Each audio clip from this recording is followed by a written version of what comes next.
Good morning, YouTube. Hi, it's your guys' RPC Warrior Goddess J. Warrior Goddess J. A lot of you may know me as Jules.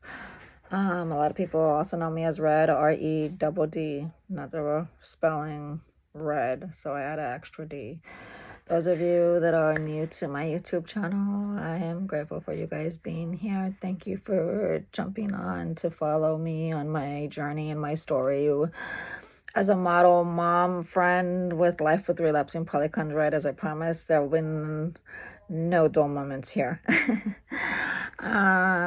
As y'all can see, I'm pretty sure you're wondering because my last few videos you didn't see this, so that's kind of, today is more of a vlog for me, just to kind of go over what's going on, kind of an update. I know you guys see this big old bandage on my face, and it's gonna be there for quite a while. So like I've been wanting to make this video and I've just been nervous, I had a freak incident. I had got booked for a music video on Saturday for the all red experience, with my all red head, red hair, all the stuff, how I go out as a model. And I accidentally almost drowned it. It was a pool scene and I had got asked if I wanted to dive in. I was expecting to dive in and I ended up jumping in instead, holding hands with two other people. And it was interesting. I just remember jumping in and like I was talking to myself mentally and I kept saying, Jules, as soon as you touch the floor of the pool, push back up. I'm a trained swimmer. I'm a very good swimmer. My dad taught me how to swim in the ocean. I know how to get myself out if I get trapped in the waves nonstop. So, I was just talking to myself. I normally do in my head. And I was like, okay, Joel, as soon as you feel that bottom of the pool, push back up. I never felt the bottom of the pool. And I was like, okay, well, I don't know where the bottom of the pool is, but we're not doing this, so go back up. So I'm like trying to get back to the top, and I never made it back to the top. I couldn't find the top. So I kind of went into freak out mode. My mind instantly started freaking out. And as soon as I started freaking out, I was like, this is it. And I was like, where's the top? Where's the top? Why can't I get to the top of the pool? I know I jumped in. I'm not in the ocean, obviously, because my mind, I don't know why my brain was like, girl, did you just jump into an ocean? Why can't you find air? It was really intense. It happened so fast. I really kept trying to reach up, hoping someone would grab my arm and pull me up. I think I was too far deep. So my mind just started racing and I remember feeling a wall and I was like, okay, if that's a wall, I pushed off the wall to kind of get me. I was like, okay, if I'm on a wall, if I push back, then it'll get me in the middle and I could swim up. No. As soon as I did that, I hit another wall. And when I hit another wall, that's when I hit my head. And I kind of started passing out and going unconscious underwater. And I kind of don't really remember much after that. I just know that I remember feeling water going through my nose. I remember crying and inhaling water through my mouth. I remember thinking that I wasn't going to see my child or anybody ever again, and that this was it. I was going to die in the bottom of someone's pool. And I kind of started to remember passing out, and then I remember like fighting to not pass out. And I told myself this was not, like I kept trying to tell myself this is not how I was dying today. If my ex and my disease hadn't taken me out, water was not going to be the person who takes me out this world.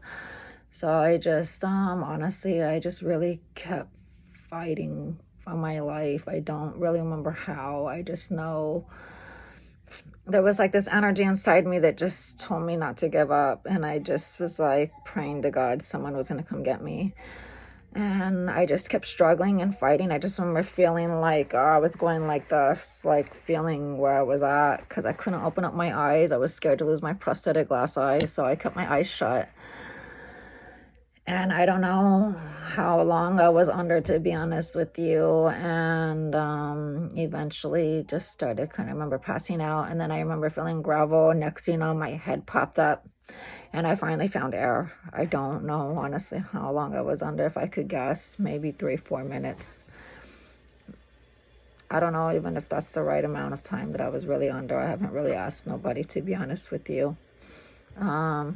Everyone was freaking out. We had about 20-30 people on the outside looking for me. Everyone was literally looking with lights. They had 3 people jump in and they still couldn't find me. Apparently I was trapped underneath the waterfall. That's where we jumped off of at. So when I jumped in, apparently when my body hit that water, being deaf, half blind, and with relapsing polychondritis throughout my whole equilibrium.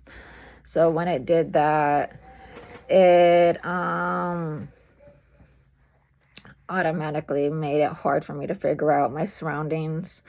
Like I've been telling people, it was like the best way I could explain it is like throwing me into a drink shaker and you shake that bitch up, right? Shake, shake, shake, shake, shake, shake, shake, shake, boom. And then sit it down and see if I'm going to try to find, if I'm going to be able to walk straight or be able to know my, balance or my surroundings. I'm not. So it's kind of my fault, to be honest with you. I wasn't thinking. I totally forgot I was deaf and sick with a disease, and I was thinking like hearing old red, honestly. And I jumped in. I was like, hell yeah, it's hot. You want me to dive into a pool? I got you. I'm diving into a damn pool. And didn't even realize that I might have, when I jumped into that pool, I wasn't going to probably walk back out.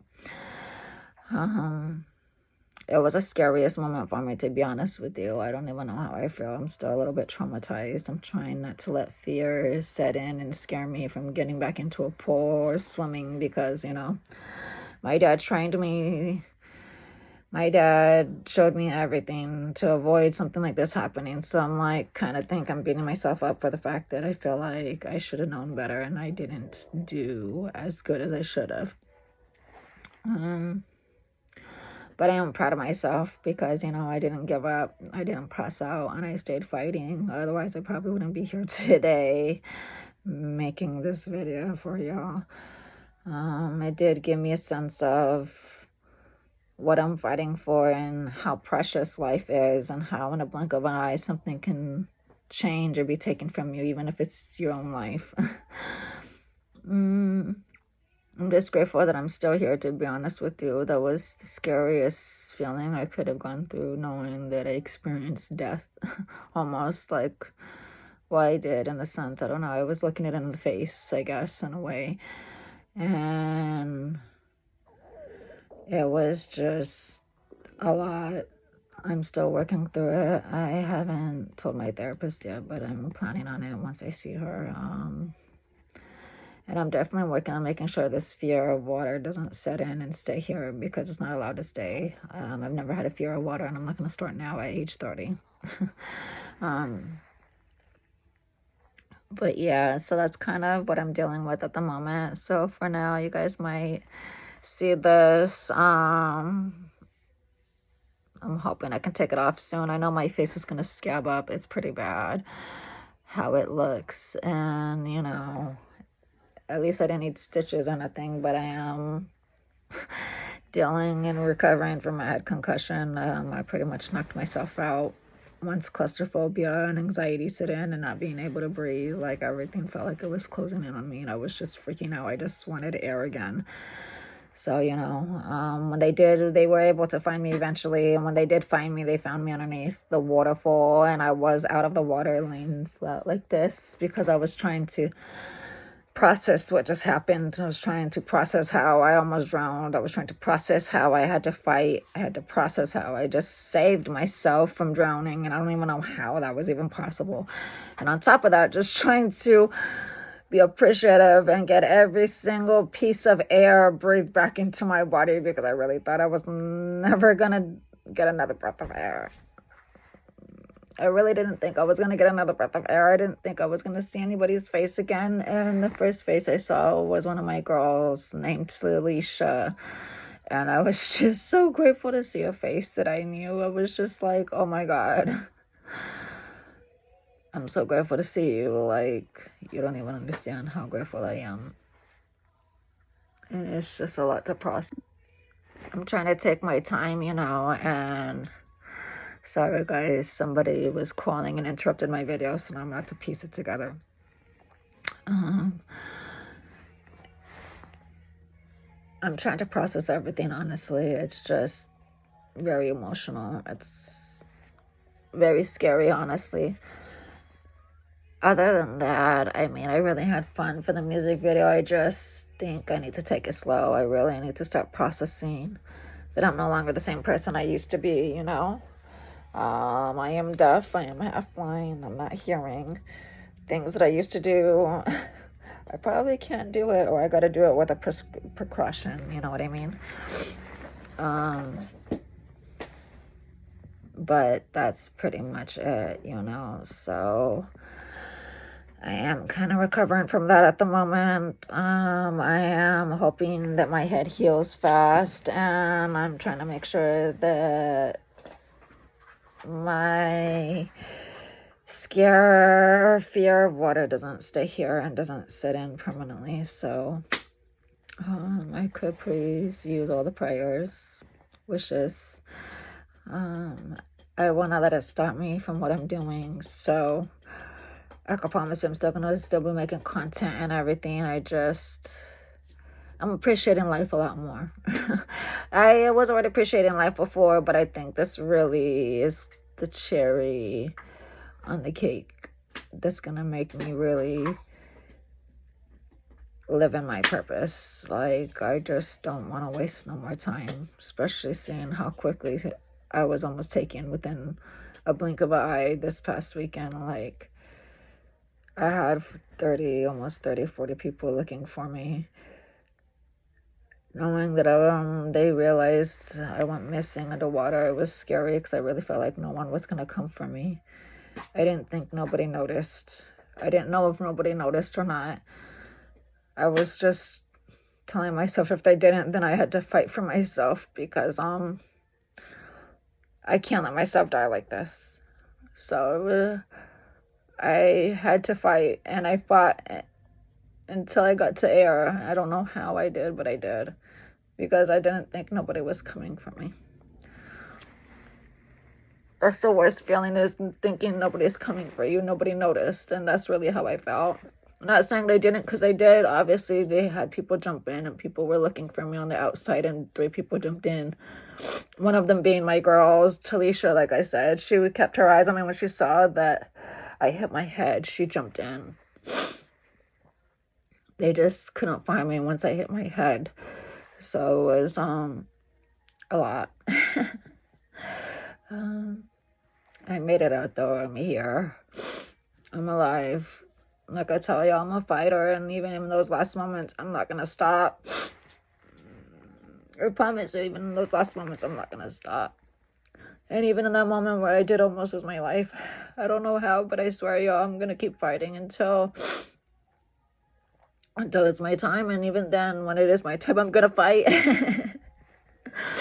I promise you. I love you guys so much. I promise you guys I'm doing okay. So I just want to give you guys just more of like a little blog for this video. I'm just really emotionally just shaken up. But nothing can defeat me. Nothing can defeat me. And I am stronger than than I probably know myself. And I'm just so proud of myself to be able to get myself out of that situation and not surrender and give in. I love you guys so much, and I appreciate all your love and your support. I do hope you guys stick with me along the way, because like I said, you're not going to get a dull moment on this YouTube channel. And I would say stay tuned because I have a website and merchandise that I'm coming out with soon. So I love you guys. Stay amazing, stay blessed, and I'll be talking to you soon.